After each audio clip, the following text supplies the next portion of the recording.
Best Kept Lit presents Ada Twist, Scientist by Andrea Beaty.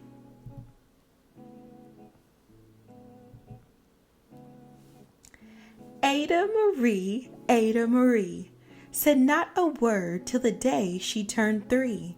She bounced in her crib and looked all around, observing the world but not making a sound. She learned how to climb and made her big break, with a trail of chaos left in her wake.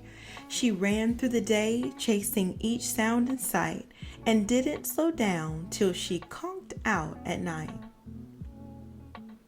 Her parents were frazzled but tried not to freak as Ada grew bigger and still did not speak. Clearly, young Ada with lots in her head would have something to say when it ought to be said. That's just what happened when Ada turned 3. She tore through the house on a fact-finding spree and climbed up the clock just as high as she could. Her parents yelled, "Stop!" as all good parents would. Ada's chin quivered, but she did not cry. She took a deep breath and she simply asked, "Why?" Why does it tick and why does it talk? Why don't we call it a granddaughter clock? Why are there pointy things stuck to a rose?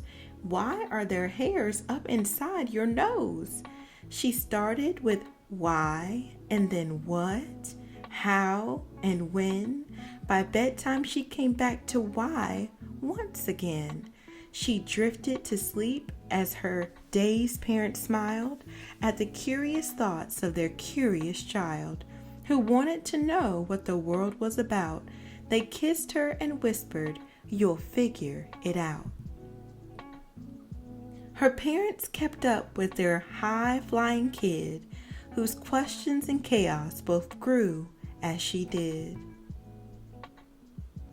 Even Miss Greer found her hands were quite full when young Ada's chaos wreaked havoc at school.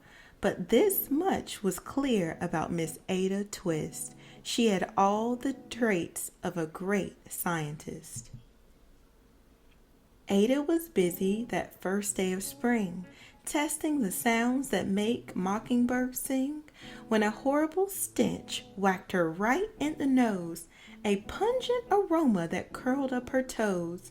"Zowie!" said Ada, which got her thinking. What is the source of that terrible stinking? How does a nose know there's something to smell?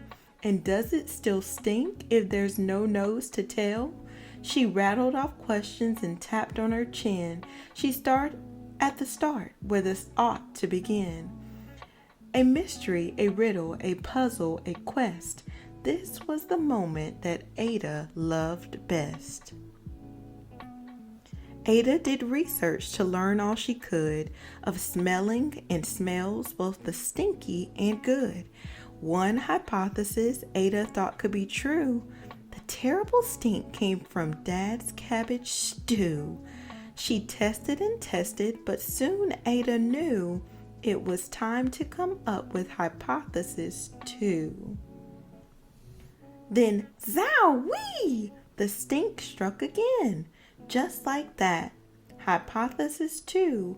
It's caused by the cat. The cat couldn't make such a stink on its own.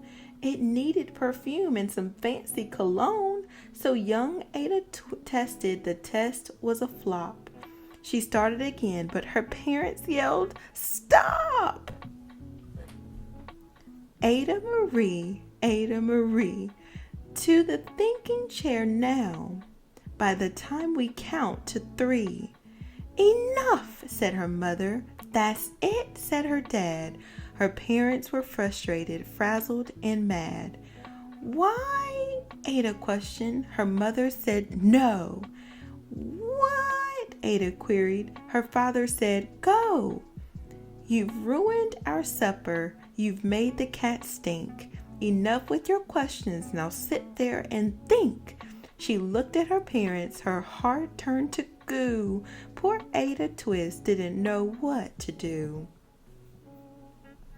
She sat all alone by herself in the hall, and Ada once more could say nothing at all. And so Ada sat, and she sat, and she sat, and she thought about science and Stu and the cat, and how her experiments made such a great mess. Does it have to be so? Is that part of success? Are messes a problem? And while she was thinking, what was the source of that terrible stinking? Ada Marie did what scientists do. She asked a small question, and then she asked two. And each of those led her to 3 questions more, and some of those questions resulted in 4. As Ada got thinking, she really dug in. She scribbled her questions and tapped on her chin. She started at why, and then what, how, and when. At the end of the hall, she reached why once again. Her parents calmed down, and they came back to talk. They looked at the hallway and just had to gawk. No patch of bare paint could be seen on the wall. The thinking chair now was the great thinking hall. They watched their young daughter and sighed as they did.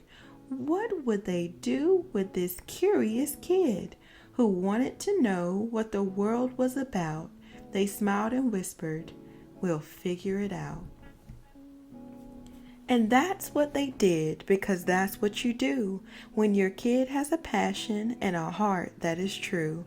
They remade their world. Now they're all in the act of helping young Ada sort fiction from fact. She asked lots of questions. How could she resist?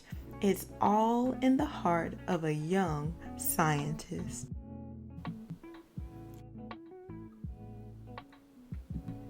And as for that smell, what can Ada Twist do but learn all she can with her friends in grade 2? Will they discover the stink that curls toes? Well, that is the question, and someday, who knows? Thank you for tuning in to Best Kept Lit. That was Ada Twist, Scientist by Andrea Beaty. Today is a good day to have a great day, so go be great. And remember, be good.